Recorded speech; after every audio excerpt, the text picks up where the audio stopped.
Friday, and it's another edition of the Zogby Report, real and unscripted.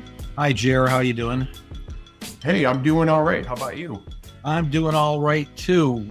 The countdown. We're getting very, very close to the election. So today is October 11th, and essentially that means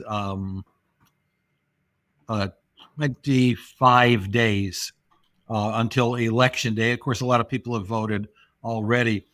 I got a question, and we, of course, have some polling on this, but there is a war going on. Actually, there are a few wars going on, but there's a war going on in the Middle East, and it all began about a year ago, Israel versus Gaza. That's the first wing of the Middle East war. How big is Gaza as an issue?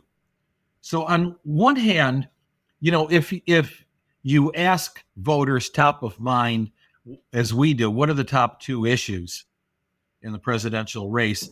All voters, Gaza will appear, in the top 10, but it doesn't appear, in the top 4 or 5 issues. And so there's a tendency. I know our colleague at the Harris poll, Mark Penn, has said, Gaza doesn't figure in as an important issue at all. On the other hand, we have polled in different ways. We've polled Arab Americans, and we have segments of progressive, those who identify themselves as very liberal or progressive. And then we, of course, have been able to segment out women, particularly young women, all of whom are important voting groups this year. And what we've discovered is that among those groups, Gaza does appear in the top 4 issues, particularly and obviously among Arab Americans. And we have polled nationally Arab Americans and then polled battleground states. And of course, Michigan, where Arab Americans are 5% of the total vote. We've seen some serious slippage in Arab American support for the Democratic candidate. Arab Americans voted for George W. Bush in 2000 for various reasons we don't have to get into. But by 2004, as the war dragged on in Iraq, that support eroded, and the Abu Ghraib prison incident. And so John Kerry, the Democrat, won both the Arab American and the Muslim vote. And it has been, I wouldn't say tilted heavily in favor of Democratic candidate, even Joe Biden in 2020. But now we see Kamala Harris with an ever so slight lead among Arab Americans and a large undecided vote. And that can matter, obviously, not only in Michigan, which is one of the larger battleground states that could move a few thousand voters away from Kamala Harris, but also, in other states like Pennsylvania, for example, and Wisconsin, where Arab Americans are about 1% of the vote, but still we're only talking about shifting a few thousand votes. That's one piece of it. But the other piece of it is, since Harris jumped into the race, a few things. She, first of all, gave ever so slightly stronger statements about a ceasefire and about humanitarian aid and about criticism of heavy-handedness on the part of Israel, but basically has opted to support her president in his strong support for Israel. She will make mild statements, even last night, about we should have a ceasefire. We need to have a ceasefire, but that's not demanding a ceasefire. And in our most recent poll done with your uncle and my brother, Jim Zogby, we discovered that if Harris were to demand a ceasefire, an immediate one, and also use uh, the shipping of weapons and withholding shipping of American made weapons to Israel as leverage to push Israel to stop its war on Gaza and now on Lebanon, that she would actually gain. There were many, many more who said that they would be more willing to vote for Kamala Harris than would be less willing. In fact, those who said they would be less willing to support her if she did this numbered only 4 or 5%, whereas those more willing were upwards of 38 and 40%. And the same pattern holds true for progressives and young women. And these are groups that not only absolutely have to turn out to vote, but they have to vote Democrat, because we're looking at the polls, both of us, and we see, I mean, this is a tie. She needs every part of that Obama winning coalition, which includes progressives and young women and Arab Americans, where it is relevant, in order to win. And so it's puzzling to me why she doesn't turn the corner a little further. And what our polling shows is relatively low risk. Separate with Biden on the, I call the wet noodle approach towards Israel. This is not helpful. Please stop. We are urging behind the scenes for an end and for a ceasefire, all of which has proved to be quite useless. What do you think? I think people need to get real and understand that she's probably not going to do that. Mm-hmm. And if last night was for those who may have caught it, there was an edited answer and then there was a raw answer. I don't know if you caught that.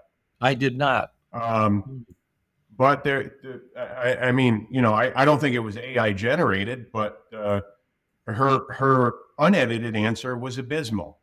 And she was skating all over, basically trying not to say we're doing everything we can for Israel without saying it, but coming off as saying precisely that. I mean, it's just not going to. I don't think I would be shocked if she were going to take a stronger position, because, I mean, what does that do to the number one in command? And let's face it, a good deal of that administration under a Harris administration are going to find their way in a Harris administration, right? It's not like she's going to clean house and she's going to bring in a new generation. Maybe Blinken will be gone, or maybe he'll be an undersecretary of some sort. But I mean, those foreign policy hawks are there. And a good deal of them were there under Obama, and they will be there under Harris, and nothing will change. And, all Donald Trump really has to do, I think, to clinch the Arab Americans, as you pointed out, I mean, conceivably they could flip Michigan. Conceivably they could flip Pennsylvania if a critical mass of them went decisively for Trump. I seem to think that Trump, all he has to do, as remember what I said, Harris is in effect the incumbent as the VP tied to Biden, and Biden weakened, and Harris, the VP as the candidate and more out in the limelight. She's effectively the incumbent. That gives the advantage to Donald Trump, where all he has to say is, hey, look, I keep telling Netanyahu this is bad for PR. That's message number one. Drill that. This is bad for your PR. You're hurting yourself. You're shooting yourself in the foot, and you're killing your own nation. That's message number one. And then message number two is, it wouldn't have happened under my time. It didn't happen under my time. And so those large undecided group, that group of large undecided Arab American voters, I think if you press them, and I think if Trump continues to hammer that message, I think that could prove effective. And as I already said, that could have a critical mass appeal in Pennsylvania and in Michigan. Now, the other thing I want to say is, and you just to hold your thought, I just want to finish up on this, but we talked about top issues, and I'm reminded of the famous quote that Coach Red Auerbach always said. Of course, it's a mantra for myself. It's not what you say, it's what they hear. And that's effectively political messaging 101.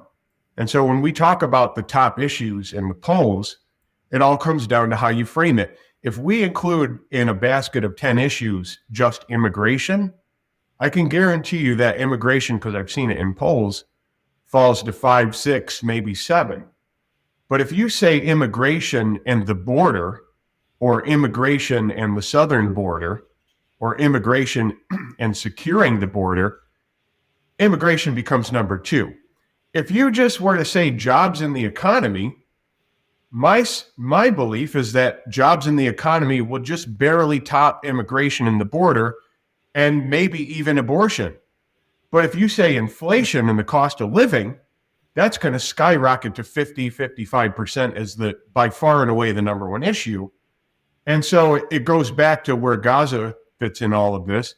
If you just say, like I was using the language geopolitical hotspots, that was very niche. It was like 12, 13% were saying that was a top 2 issue in deciding their vote.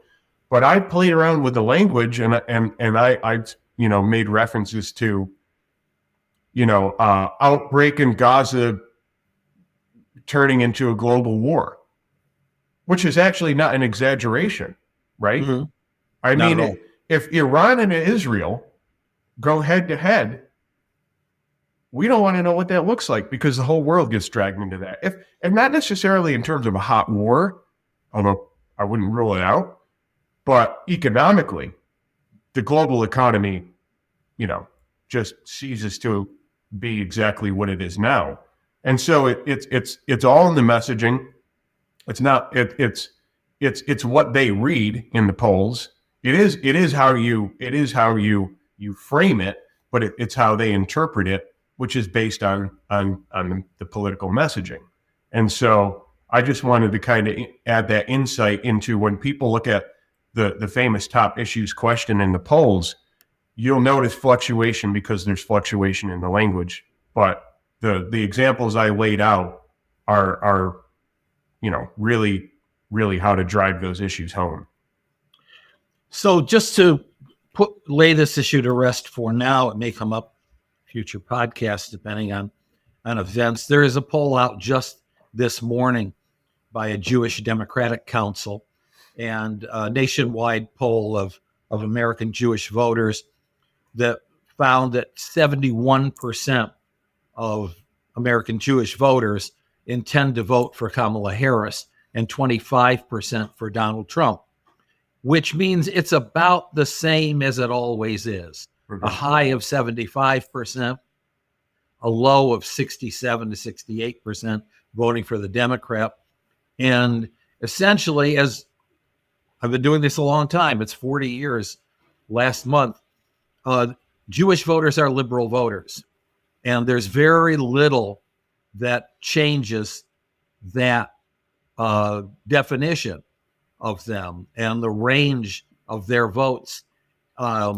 If 4 or 5% of total voters say they are less likely to vote for Kamala Harris, if she takes a stronger stand on ceasefire, a stronger stand on leveraging U.S. weapons, as opposed to 40% more likely, there's very little risk here, and she is going to get the Jewish vote anyway. And so let me end, and let's just take about 5 minutes here. I did another TV show this morning, and it was a conservative show. And essentially, Donald Trump has pulled ahead in a couple of states in one poll, though not in others. And they are ready to call this election for Donald Trump. Is Donald Trump ahead, or is Kamala Harris ahead, or are neither of them ahead where we stand right now? Well, I saw a poll by Tony Fabrizio and John McLaughlin last night that had Trump ahead in all 7 battleground states. Of course, those are Trump's pollsters. But I couldn't help but notice that in North Carolina, Pennsylvania, and I think Michigan, Trump was ahead by +1. Yeah. And these are these are samples of 800, which are great. If you do a state with 800, that is gold. That's the gold standard. Maybe one could argue the platinum standard. But that still yields a margin of error plus or minus 3.5, which is 7 percentage points. Yep. So somebody being ahead +1 is effectively a tie. But I couldn't help but notice that they had Trump in all 7 states. And I just have to say, is that now one could argue maybe that's a momentary bump. It could be.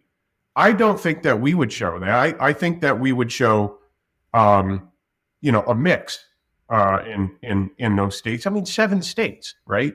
7 very unique, very distinct states.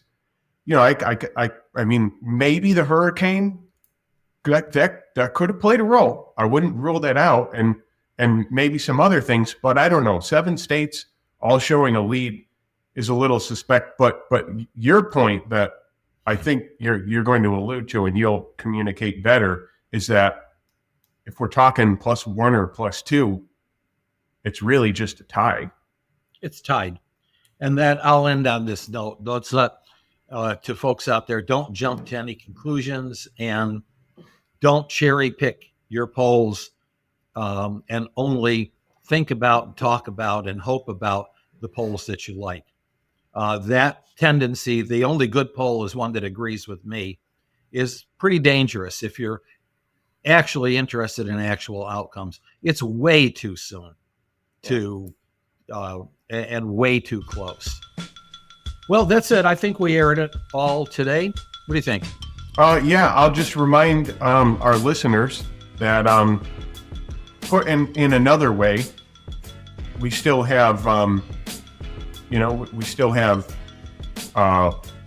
less than 30 days to go, and expect a lot to happen between now and then. Expect a lot to happen. Yeah, expect a lot to happen. In the meantime, buy my book, which is on the screen and has been on the screen. Folks are buying it and are reviewing it, and I'm very gratified with the very positive reviews. Okay, thanks. Have a good week. Have a good weekend.